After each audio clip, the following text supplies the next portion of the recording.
Here's the problem. We always have air our grievances on public platforms. Okay. This that funny, that mother. I'm like, why? I don't understand. What is the addiction of calling each other out? I think a lot of black men have done it out of wanting to get to the next level. That's my opinion. I don't understand. We're the only ones that kind of do this, Okay. you know? And of course we watch because controversy is always fun, but I don't know why we do that. It looks like comedian Godfrey has had it up to here with all the shady stuff going on in Hollywood comedy. Word on the street is he's given other comedians a strong message to black comedians concerning gatekeeping. So what exactly did he say? We don't help each other. Even on social media, won't like your to help you. In a raw and revealing conversation on Club Shay Shay, comedian Godfrey laid bare the intricate dynamics of the comedy world, addressing issues of unity, opportunity, and the challenges faced within the industry. With candor and insight, Godfrey's words painted a vivid picture of an industry grappling with its own shortcomings and divisions. Here's the problem. We always have air our grievances on public platforms. Okay. This that funny, that I'm like, why? I don't understand. What is this addiction of calling each other out? Godfrey's opening remarks set the tone for a discussion that would delve deep into the heart of the matter. He didn't hold back, addressing the stark reality of the lack of solidarity within the comedy world, particularly among black comedians. "We ain't real talk, we are whack," he stated bluntly, highlighting a pervasive trend of public feuds and a general absence of genuine support among peers. Drawing a sharp contrast with the solidarity seen among white comedians, Godfrey emphasized the importance of unity in propelling the community forward. They will hold that solidarity, that white male solidarity. They'll hold it because they're all on each other's podcast. Rogan makes these MFs kings, Godfrey noted, acknowledging the mutual support system prevalent among white comedians. Yet, he lamented the lack of similar camaraderie within the black comedy circuit. As the conversation progressed, Godfrey shared a telling anecdote about a observation regarding black people's inability to organize effectively, even in criminal enterprises. We can't even organize crime. Everybody got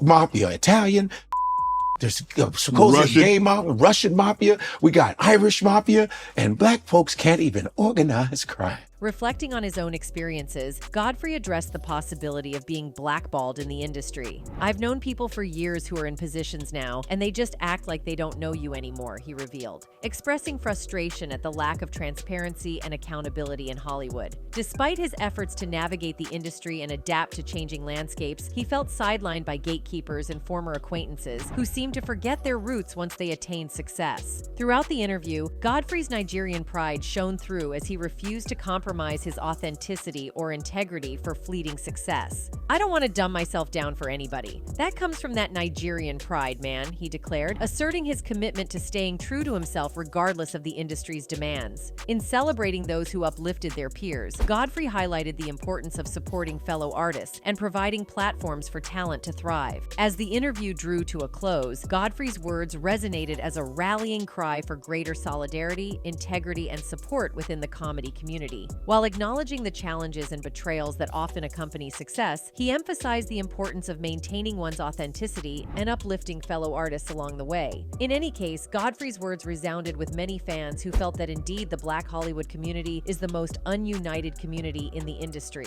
And this can be proven by the case of Monique. You see, Monique was allegedly blackballed after the release of the 2009 movie Precious, produced by Oprah and Tyler Perry, and directed by Lee Daniels. She had received widespread acclaim for her incredible performance and won the Oscar for Best Supporting Actress. Since Monique's performance created so much buzz, Oprah and Tyler asked her to go on a press tour to promote the film. However, here's the kicker: they didn't want to pay her for this. So Monique declined, explaining that she'd rather spend time with her husband and kids after putting in so much effort into Precious. According to Monique, as soon as she said no to Oprah and Tyler Perry, headlines started popping up, painting her as difficult and impossible to work with. Right after Precious hit screens, Monique watched as several roles that came her way suddenly vanished into thin air. Hollywood seemed to have slammed its doors shut on her. Monique later told The Hollywood Reporter that Lee Daniels admitted she was being blackballed. When she asked him why, Daniels responded, "Because you didn't play the game." However, when Monique asked Daniels to explain what game he was talking about, he didn't know what to say, but we can all guess what the game is. They were basically sending a message that all Black entertainers need to worship the ground Oprah walks on and never say anything negative about her or else. else. However, Monique didn't let them silence her. In a 2015 interview with THR, Monique alleged that the movie director blackballed her from working in Hollywood, also leveling similar claims at Perry and Winfrey, who she's still on the outs with, claiming they aided in the effort. One of the networks said to Lee that I was really difficult to work with, Monique said at the time. Whoever those people are who say Monique is difficult, those people are either heartless, ruthless, or treat people like they're worthless, and that's unacceptable. I come from a blue-collar town, and being from that place, you learn not to let anybody take advantage of you.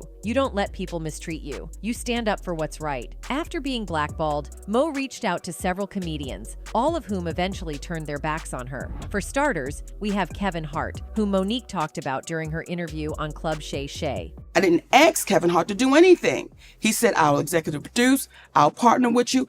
I said, good Kevin, because we're in a deal with Endemol. Monique prefaced her comments about Hart by admitting that he wrote a check to support her when she was down bad and that she would be forever grateful for it, though she made a point to say that she paid it back with interest. When the actress was a guest on Hart's podcast, Comedy Goldmines, in 2021, he introduced her as an auntie, a mama, a spirit, and called her Mama Mo. She spoke on the podcast about Oprah, Perry, and Precious director Lee Daniels, who had not yet publicly apologized to her. Hart said he'd reach out to Perry to coordinate squashing the beef, to which Perry was allegedly not amenable, but she said Hart promised her he would execute produce and partner with her on whatever she was working on, which excited her because she and Hicks were working on a talk show deal. Hart's manager, Dave Becky, allegedly told Monique's production company that Hart wanted nothing to do with her.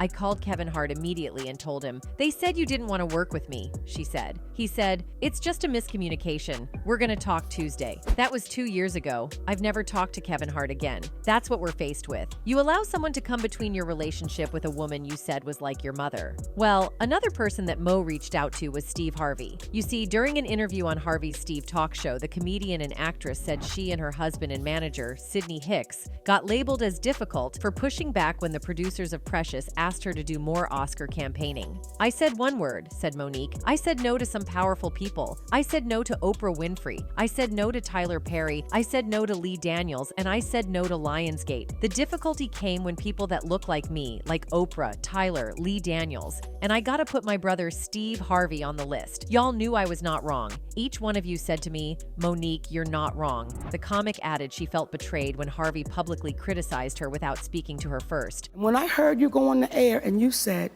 "My sister done burnt too many bridges, and there's nothing I can do for her now." Steve, do you know how hurt I was? Harvey pushed back, saying, I felt that you had done yourself a disservice by the way you chose to go about it. Number one, the boycott of Netflix, Yes. we never gave people a point of action. The second point, what was coming to me was, this problem that you had in Netflix is rich people problem. The Fat Girl star told Harvey her family suffered from the loss of opportunities after the Oscar flap and failed Netflix deal, but that he and other prominent African Americans in Hollywood had not stood by her publicly. When asked why he never stood with her, Steve revealed, This the money game. This ain't the black man's game. This ain't the white man's game. It's This the money game. But I'm we gonna in the tell money you game. something. And We're you in the cannot money game. sacrifice yourself. Monique then called out Steve, saying, Before the money game, it's called the integrity game.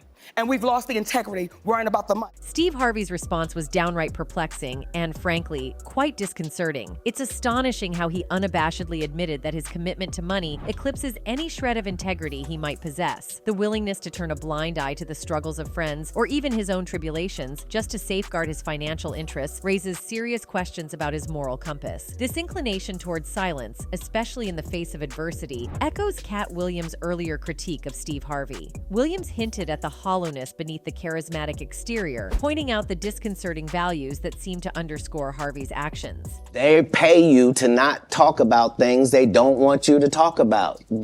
They tell you that themselves. Anyway, following Monique's interview with Steve, she went on to reveal that a lot had been cut out from the conversation. It was two friends sitting down having an open and honest conversation that was long overdue. There was a whole lot that was cut out. It was a conversation that had to be had, she said. Monique added, "When I say to a man that I've known for 25 years, you all said that I did nothing wrong privately, but none of you were courageous enough to say it publicly. And a lot of that was cut out from that conversation." Later on, Steve Steve revealed that he regrets how he spoke to the comedian and takes full responsibility for it. "I've got to slow down when I'm talking," he said. "I can't get into heated discussions, and I've got to just guard my words more carefully. I take full responsibility for it. It came out my mouth, so I can't say that I didn't say it. But to people that really know me, I have lived my whole life as a man of integrity," Harvey continued. "So when I was referring to integrity in that interview, I was talking about the method in which things were being done. And that is all it was." Meanwhile, Monique told Essence that she learned patience from sounding the alarm on the lack of pay equity in Hollywood, especially for Black women, because she understood where many were coming from. "We get fearful of losing out, so we just keep accepting. When people say, 'Monique, what's wrong with you? Don't you know what's going to happen?' Well, baby, I'm going to have to deal with that. But hopefully, the little girl who's not here yet, she won't. If I don't do my part, then the ones that came before me will look at me like, 'What are you doing?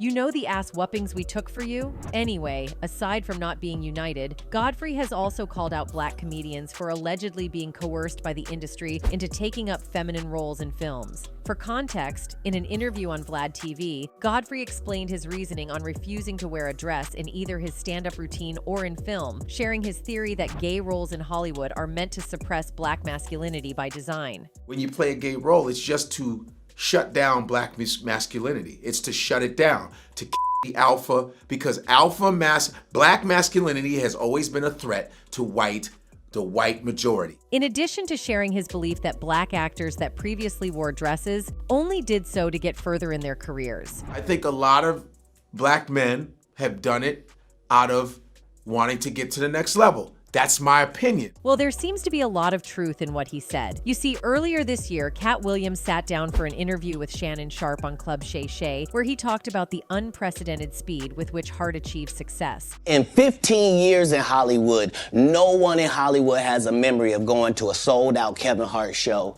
there being a line for him ever getting a standing ovation at any comedy club. Williams went on and suggested that Hart's rapid ascent was unusual and posed the question of whether Hart had truly paid his dues in the competitive world of stand-up comedy. The comedian emphasized the significance of the journey and questioned whether Hart's seemingly instant success was indicative of a different narrative. He already had his deals when he here. Have we heard of a comedian that came to LA and in his first year in LA, he had his own sitcom on network television and had his own movie called Soul Plane that he was leading? No. In the interview, Cat Williams introduced the term plant to describe someone who seemingly appears out of nowhere and attains success without the traditional struggles that comedians often face, and then claims they are self-made. Williams then drew attention to the fact that Kevin Hart's documentary with Chris Rock revealed his comedy roots on the East Coast. He pointed to a perceived contradiction in Hart's narrative, noting, "He just did his documentary with Chris Rock, where he shows you that his whole upbringing in comedy was on the East Coast. So how simultaneously was he here in Los Angeles doing the same thing? It didn't happen." Williams probed into the inconsistencies in Hart's story, challenging the widely accepted narrative of an overnight success. Cat thinks Kevin must have done something to achieve his sudden success, and that something involved him wearing a dress. You see, in a 2013 interview with Blacktree TV, while discussing his role in Scary Movie 5, Cat delved into some interesting topics, including a theory about Black actors being forced to wear dresses on screen in order to progress to the next level of fame. It's worth noting that this interview came out not long after Kevin Hart appeared on an SNL skit wearing a dress. For context, it all started when Dave Chappelle, another revered comedian, appeared on Oprah's show in 2006, where he talked openly about his refusal to accept a $50 million deal from Comedy Central. He felt that such deals came with strings attached, and he was unwilling to be controlled or humiliated for the sake of a paycheck. Chappelle's revelations didn't end there. He recounted being asked to wear a dress for a movie scene, an experience that left him deeply uncomfortable. According to him, many comedians had faced similar situations, having to don dresses on screen, and it often coincided with a critical juncture in their careers. This, too, was a nod to the prevailing industry belief that Black entertainers needed to cross this peculiar threshold to advance. Fast forward to 2012, when Kevin Hart was asked about Dave Chappelle's claims during a radio show. While he didn't explicitly say no to ever wearing a dress, Hart emphasized the importance of personal boundaries. He stated that crossing these boundaries was non-negotiable for him. You have to have you have to have boundaries. You have to have limits that you refuse to cross. He even cited examples of bizarre requests he had received, such as dribbling a basketball on a talk show, which he politely declined. Hart stressed the importance of protecting his brand and the potential risks of compromising it. However, just a year later, Hart appeared in an SNL skit where he donned a dress, a move that drew sharp criticism from fans. Some accused him of being a sellout, arguing that he had contradicted his earlier stance. The skit portrayed him as a 9-year-old child pope, an image that many believe didn't align with the Kevin Hart they had come to know. The new pope is 9-year-old Oscar nominee, Kavenzhane Waller. Cat Williams seized this opportunity to reignite the feud. He suggested that Kevin Hart's actions on SNL were merely part of a larger pattern, insinuating that Hart was willingly playing by the industry's rules to secure fame and fortune. Williams opined that Hart's success allowed him to escape criticism for wearing a dress, as a long line of comedians had already done so before him. At the end of the day,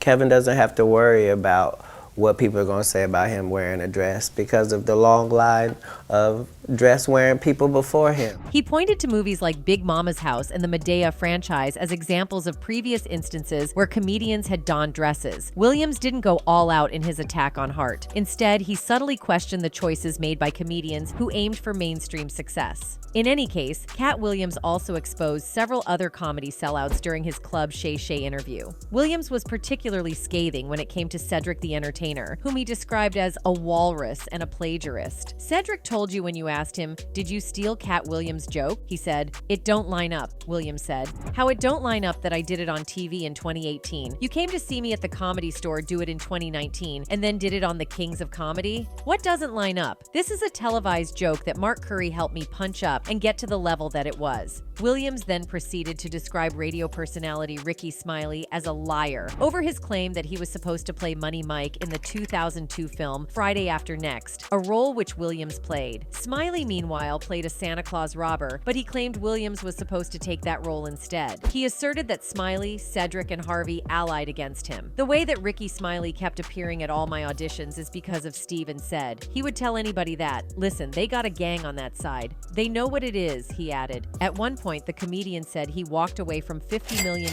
offers 4 times throughout his career in order to protect his integrity. Cat Williams certainly shook the table with his appearance on Club Shay Shay on January 4th, but he saved most of his vitriol for Steve Harvey, the same Steve that went to go watch Mark Curry do his whole sitcom and then stole everything Mark Curry had. He said in the interview, "Now Steve got a sitcom where he the principal and he wear a suit, and then he gets this high top fade making all black men think he got the best lineup in the business, and it's a man unit." He continued, "Then you ask him, why you not a movie star? I didn't want to be a movie star." This the same end that hated on Bernie Mac with this same thing. There are 30,000 new scripts in Hollywood every year. Not one of them asked for a country bumpkin black dude that can't talk good and look like Mr. Potato Head. There ain't none. You have to have range. Following this, Williams also revealed why he turned down a role in the original Kings of Comedy. "I know the truth. You think Emma let you ish on Bernie and then come get me? I'm the next king? Why? Because the whole time Bernie was here, you was acting like you was funnier than him. The reason you was supposed to go last was because it was your tour. Tell the truth. It was Steve's tour,"